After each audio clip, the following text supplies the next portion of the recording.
हमारा staff Monday को of रहता है, तो स्टाफ भी नहीं आया था, वरना बच्चे वो पकड़ लेते हैं। तो इस वजह से हमें बहुत प्रॉब्लम हो रही थी, बच्चे नहीं रुक रहे थे, तो जल्दी जल्दी हम लोग काम कर रहे थे, अपना फिनिश कर रहे थे वर्क। इसके साथ साथ मुझे अपना बीच बीच में अपना पानी इंटेक भी रखना था, क्योंकि मुझे दिन में 3 से 4 लीटर पानी पीना होता है। और आज बाहर जाने के चक्कर में मेरा कुछ ज़्यादा ख़ास नाश्ता वगैरह भी नहीं हो पाया था, तो इसलिए मैंने स्टफ़ रोटी इसलिए भी मैंने खुश हो गई, क्योंकि उसमें क्या है, मूली, गाजर, ब्रोकली, पनीर, ये सारी चीज़ें आ जाती हैं और वो बहुत हेल्दी हो जाता है। तो उसमें से मैंने सोचा कि मैं भी अपने टिफ़िन के लिए 1 रोटी रख लूँगी, बाहर मैं कुछ भी नहीं खाऊँगी, जिससे कि मेरा डाइट ख़राब नहीं होगी, क्योंकि मैंने अपना डाइट स्टार्ट करा है, तो उससे वो भी ख़राब नहीं होगा और बाहर जाना भी हो जाएगा, क्योंकि बाहर जाते हैं ना तो कुछ ना कुछ चीट मील हो ही जाता है।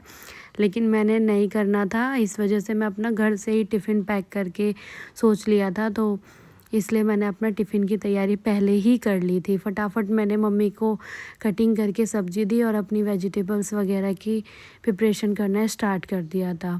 साथ साथ ही सफाई कर रही थी, क्योंकि फिर हम लोग चले जाते तो काम वाली आंटी को दिक्कत होती, इस वजह से मैं साथ ही साथ फिनिश कर रही थी, अपना जितना वर्क कंप्लीट हो सकते वो मैं सब कर रही थी।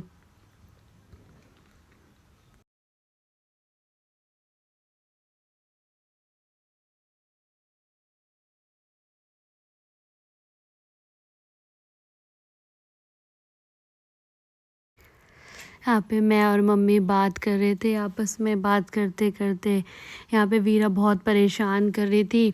इस वजह से उसके कभी पापा ले रहे थे, कभी मम्मा देख रही थी, वो रुक ही नहीं रही थी।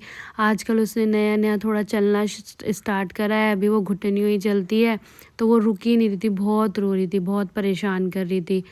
तो मैं उनसे बोल रही थी, मैंने कि आप पकड़ लो, जल्दी-जल्दी हो जाएगा। मैं फटाफट करने की कोशिश कर रही हूँ, क्योंकि हमें निकलना था और आज स्टाफ नहीं आया, तो बहुत प्रॉब्लम हो रही थी, कोई पकड़ने वाला ही नहीं था।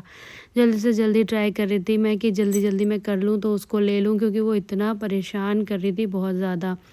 एक तरफ फिर वो क्या यहाँ मेरी स्टफिंग तैयार हो गई थी, फिर मैंने अपनी नाश्ता बनाना स्टार्ट कर दिया था। उसके स्टफिंग के बाद सारे मसाले डालने के बाद ऐसी लग रही थी, फिर मैंने जल्दी-जल्दी पराठे भैया के लिए पराठे सेके और सबके लिए मैंने रोटियां बनाई, अपने लिए भी और इनके लिए भी रोटियां बनाई, और मम्मा ने भी रोटी खाई थी। और पापा को मैंने नाश्ते में चने फ्राई करके दिए थे, पापा को चने खाने थे। मैंने फटाफट रोटी बनाई